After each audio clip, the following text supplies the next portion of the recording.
गरीब की पढ़ाई। 12 साल की नेहा, जो अपनी माँ के साथ किराए पर एक चॉल में रहा करती थी। नेहा को पढ़ाई करना बहुत पसंद था, पर सर से पिता का साया छीनने के बाद मानो उसकी जिंदगी में दुखों का पहाड़ ही टूट पड़ा। ऐसे ही एक दिन नेहा की माँ गरिमा चूल्हे पर रोटी बना रही थी। माँ, खाना बन गया क्या?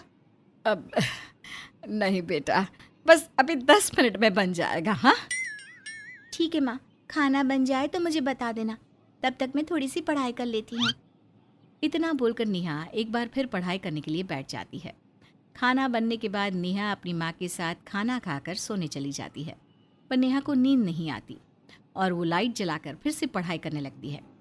नेहा के बहुत जल्द एग्ज़ाम शुरू होने वाले थे और इसीलिए नेहा पढ़ाई करने के लिए सुबह 4 बजे ही उठ जाया करती थी और लाइट जलाकर पढ़ाई करने लगती। ऐसे ही एक दिन चॉल का मालिक आता है, जो गरिमा से कहता है, देखो गरिमा, बिल बहुत ज्यादा आ रहा है। तुम दोनों माँ बेटी हर समय लाइट जला कर रखती हो और समय पर किराया भी नहीं भरती। अगर ऐसे ही चलता रहा तो मैं तुम दोनों गरीब माँ बेटी को मेरे चौल से धक्के मारकर निकाल दूंगा। मालिक, नेहा पढ़ाई कर रही होती है ना, इसीलिए लाइट जलती रहती है, पर मैं नेहा को समझा दूंगी। पर आप हमें चॉल से निकालने की धमकी मत दीजिए। अगर आपने हमें चॉल से निकाल दिया तो हम कहाँ जाएंगे? इसीलिए यहाँ समझाने आया हूँ। ये मेरी आखिरी वार्निंग है तुम दोनों माँ बेटी के लिए, समझी? जी जी मालिक। गरिमा की लाख विनती करने पर चॉल का मालिक वहां से चला जाता है और एक बार फिर नेहा रात के 12 बजे तक पढ़ाई करती है और तभी गरिमा लाइट बंद कर देती है। माँ, तुमने लाइट क्यों बंद कर दिया? तुम जानती हो ना मैं पढ़ाई कर रही हूँ। नेहा बेटा, मालिक का बिल बहुत ज़्यादा आ रहा है और तू तो जानती है ना, मालिक हमसे सिर्फ इस कमरे का किराया लेते हैं। अगर उनका बिल इसी तरह से आता रहा तो वो हमें इस चॉल से निकाल देंगे। इसलिए मेरी बच्ची, तो दिन के उजाले में पढ़ाई करना। हाँ, पर माँ, अगर लाइट ही नहीं चलेगी तो मैं रात में पढ़ाई कैसे करूँगी? और दिन में तो स्कूल में रहती हूँ। स्कूल से आने के बाद घर का काम करती हूँ। मेरे पास सिर्फ रात का ही समय होता है पढ़ाई करने के लिए। मेरी बच्ची, मैं समझती हूँ, पर मैं चाह कर भी कुछ नहीं कर सकती। हमें मालिक की बात माननी पड़ेगी, क्योंकि अगर मालिक ने हमें चॉल से निकाल दिया तो हमारे पास रहने की कोई जगह नहीं बचेगी।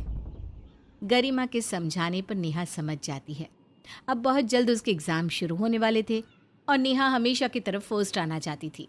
इसलिए गरिमा के सो जाने के बाद बेचारी नेहा लालटेन जलाकर पढ़ाई करने लगती है। अब ऐसे ही कुछ समय बीत जाता है और एक दिन, मुझे टीचर ने कहा है, अगर हमने फीस टाइम पर नहीं भरी तो वो मेरा स्कूल से नाम काट देंगे। अरे, तू रो मत नेहा बेटा, तू तो एक बहुत अच्छी बच्ची है। भला कोई भी टीचर तुझ जैसी बच्ची को अपने स्कूल से क्यों निकालेगा? मैं कल ही तेरी टीचर से बात करूंगी। अब गरिमा अगले दिन स्कूल जाती है, पर टीचर गरिमा की एक नहीं सुनते और समय पर फीस ना भरने के कारण नेहा का नाम स्कूल से काट दिया जाता है। नेहा अपनी माँ के साथ लोगों के घरों में जाती है, जहाँ वो दूसरे बच्चों को कानों में हेडफोन लगाकर पढ़ाई करती देखती। अमीरों की ज़िंदगी कितनी अच्छी है। ये लोग कितनी अच्छी तरह से पढ़ाई करते हैं, इतने बड़े स्कूलों में जाते हैं, ट्यूशन्स लेते हैं। उनके पास पढ़ाई करने के लिए सारी कॉपी किताबें होती हैं, और एक हम गरीब के पास पढ़ाई करने के लिए एक लाइट तक नहीं है, जो घर की लाइट जलाकर पढ़ाई कर सके। नेहा बेटा, तो गोलू बाबा को देखकर क्या सोच रही है? यही माँ, कि अमीरों की पढ़ाई कितनी अच्छी होती है। वो विदेश जाते हैं, घर में पूरा दिन लाइट जलाकर लाइट की रोशनी में पढ़ाई करते हैं। उनके पास सारी किताबें होती है, पेन पेंसिल सब कुछ होता है, और एक हम गरीब को लालटेन जलाकर पढ़ाई करनी पड़ती है।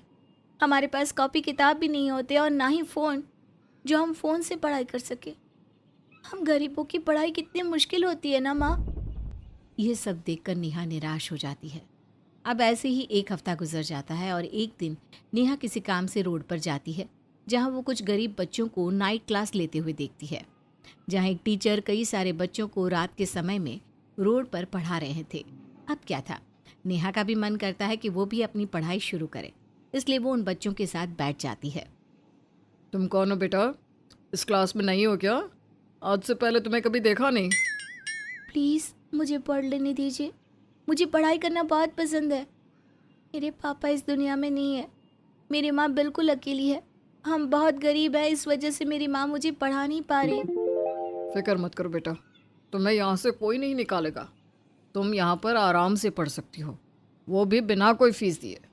मैं तुम जैसे गरीब बच्चों को रोड पर पढ़ाता हूँ, इस खंबे की लाइट के नीचे। इसका मतलब अब से मैं भी हमेशा यहाँ आकर पढ़ाई कर सकती हूँ? हाँ बेटा, क्योंकि जब मैं तुम्हारी तरह छोटा था तब मुझे भी किसी ने ठीक इसी तरह से रोड पर रात को क्लासें देकर पढ़ाई करवाई, और मैं सिर्फ पेपर देने के लिए स्कूल और कॉलेज जाता था। ठीक उसी तरह से अब तुम सब भी सिर्फ पेपर देने के लिए स्कूल या कॉलेज जाओगे, बाकी मैं हूं ना तुम्हें पढ़ाने के लिए। इसलिए अब से तुम भी यहाँ आकर हमारे साथ पढ़ाई कर सकती हो। हम सब भी पूरा दिन काम करते हैं और रात में यहाँ आकर हम सर से शिक्षा प्राप्त करते हैं। अब क्या था, नेहा अपनी छूटी हुई पढ़ाई दोबारा करना चाहती थी, इसलिए वो दिन में काम करती, अपनी माँ की मदद करवाती और रात में पढ़ाई करती। दिन में काम करने से नेहा को जो भी पैसे मिलते थे, उन पैसों से अपनी कॉपी किताब लाया करती थी। देखते ही देखते नेहा बड़ी हो जाती है और एक दिन, सर, मुझे आपका आशीर्वाद चाहिए। आज आपकी वजह से मैं यहाँ तक पहुँच पाई हूँ। दिल्ली में मेरा इंटरव्यू है। अगर मैंने इंटरव्यू पास कर लिया तो मैं एक सरकारी कर्मचारी बन जाऊँगी। मेरा आशीर्वाद तुम्हारे साथ है नेहा, और मुझे ये देखकर बहुत खुशी हो रही है कि मैं तुम जैसे गरीब बच्चों का भविष्य बना सका। Thank you sir. आज मैं आपसे और खुद से एक वादा करती हूँ, भले ही मेरी सरकारी नौकरी लगे या ना लगे, पर मैं आपकी तरह गरीब बच्चों को रात में रोड पर इसी तरह से शिक्षा दूंगी। ये तो बहुत अच्छी बात है नेहा बेटा, अब तुम आराम से जाओ और अपना इंटरव्यू देकर आओ। मुझे उम्मीद है कि तुम इस नौकरी को हासिल कर ही लोगे। अब नेहा सर से आशीर्वाद लेकर दिल्ली जाती है, अपना इंटरव्यू पास कर लेती है, जिसके बाद बहुत जल्द उसकी सरकारी नौकरी भी लग जाती है। वो अब दिन में ऑफिस का काम करती और रात को अपने जैसे गरीब बच्चों को रोड पर शिक्षा देती। नेहा बेटा, थोड़ा सा आराम कर लिया कर। पूरे दिन ऑफिस में काम करती है और फिर रात होते ही गरीब बच्चों को पढ़ाने के लिए चली जाती है। माँ, मैं आराम नहीं कर सकती। अगर मैंने आराम कर लिया तो न जाने कितने ही गरीब बच्चे अपनी शिक्षा प्राप्त नहीं कर पाएंगे और वो पीछे रह जाएंगे। अगर मेरे सर ने आराम किया होता तो क्या मैं आज इस मुकाम पर होती? नहीं ना माँ।